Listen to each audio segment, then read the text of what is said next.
ধার্য মূল্যের উপর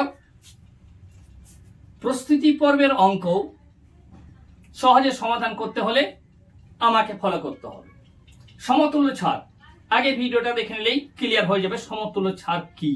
আর সমতুল্য ছাড়ের মাধ্যমে কোনো একটি বস্তু বা কোনো জিনিসের যেমন বিক্রয়মূল্য বের করা যায়, তেমনি আবার তার ধার্য মূল্য বের করা যায়। দেখা যাক আজকে কিভাবে কোনো একটি বস্তু সমতুল্য ছাড়ার পর তার ধার্য মূল্য নির্ণয় করা যাবে।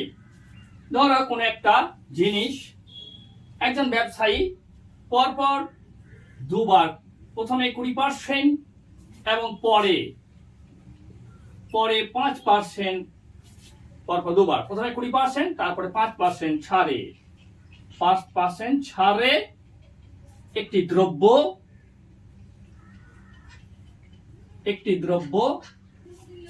বিক্রি করলো। দ্রব্য বিক্রি করলো কত টাকায়? না 3040 টাকায়। ওকে, 3040 টাকায়। এখন দ্রব্যটির ধার্য মূল্য কত? ধার্য মূল্য কত?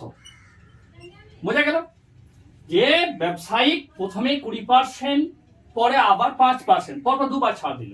ছাড়ে দ্রব্যটি একটি দ্রব্য বিক্রি করলো কত? খরিদ্দারকে 3040 টাকায়। এখন বের করতে হবে দ্রব্যটি ধার্য মূল্য কত নির্ধারণ করা ছিল, বা কত প্রিন্ট ছিল, তথা কত মূল্য লিখিত ছিল। আমরা প্রথমেই কিন্তু ছাড়টাকে বের করে নেব। ধরে নেব যে পার্সেন্টেজ হিসাবে যেহেতু শতকরা আছে, তাহলে 20% ছাড়, তাহলে 100 টাকা ধরি ধার্য মূল্য। ধার্য মূল্য 100, ধার্য মূল্য হলো 100। ঠিক আছে, এর ওপর 20% ছাড়, তাহলে 20 টাকা ছাড় দিল, তাহলে হয়ে গেল কত? 80। ঠিক আছে, দ্বিতীয়বার আবার 5% ছাড় দিছে, তাহলে দ্বিতীয়বার সেকেন্ড টাইমে কত ছাড় দিছে? না 5% ছাড় দিছে। এই 5% কার উপর দিবে? এই যে 80 টাকা আছে, 5% ছাড় মানে 80 ইন্টু 5/100। দেখো এর কাটাকাটি করে দাও, 0 0 কেটে গেল। ওকে, 10 কে 5 দিয়ে কাটলে আমরা জানি 2 পাবো, 2 দিয়ে 8 কে কাটো 4 পাবো। তাহলে এখানে কত হলো? 4 টাকা। ঠিক আছে, এখন দিল, দ্বিতীয়বারে দিল 4 টাকা, প্রথমবারে দিয়েছিল ক টাকা? 20 টাকা। তাহলে টোটাল ছাড়, মোট ছাড় কত হলো? মোট ছাড় হয়ে গেল 20 + 4 সমান 24 টাকা টোটাল ছাড়। এই 24 টাকা ছাড়টা কার উপরে? ধার্য মূল্য কত ছিল? এই যে বলছি লিখিত ছিল 100 টাকা। ঠিক আছে, এখন যে জিনিসটা বিক্রি করেছে সেই বিক্রয় মূল্য কত? 3040 টাকা। তাহলে এবারে ধার্য মূল্য 100 টাকা ছিল, 24 টাকা কাস্টমারকে ছাড় দিল। তাহলে এখানে বিক্রি করে ব্যবসাদার বা দোকানদার কত টাকা পাচ্ছে? না 100 টাকা ধার্য মূল্য ছিল, কাস্টমারকে ছাড় দিল কত? 24 টাকা।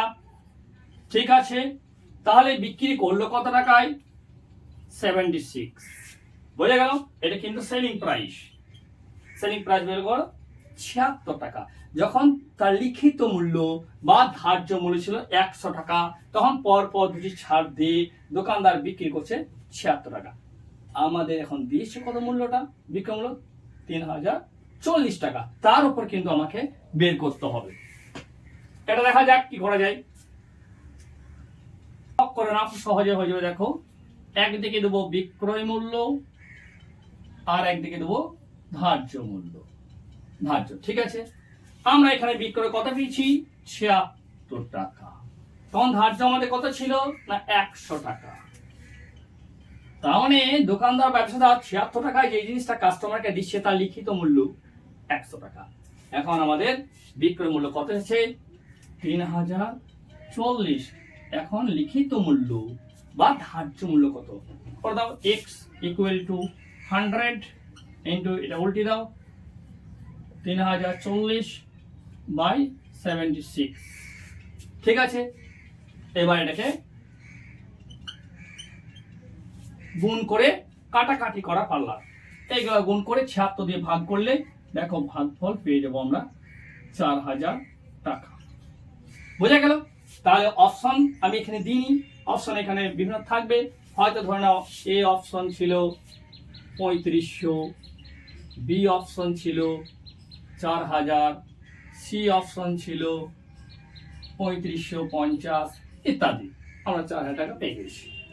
ওকে, তাহলে এই সমতুল্য ছাড়, লাভ ক্ষতি, ধার্য মূল্য, বিক্রয় মূল্য, ক্রয় মূল্য ইত্যাদি বিষয়গুলো এমন কিছু জটিল না খুব সহজ, এগুলো সহজে পেতে হলে আমাকে তোমাদের দরকার রয়েছে। এই জন্য চ্যানেলটাকে সাবস্ক্রাইব করো।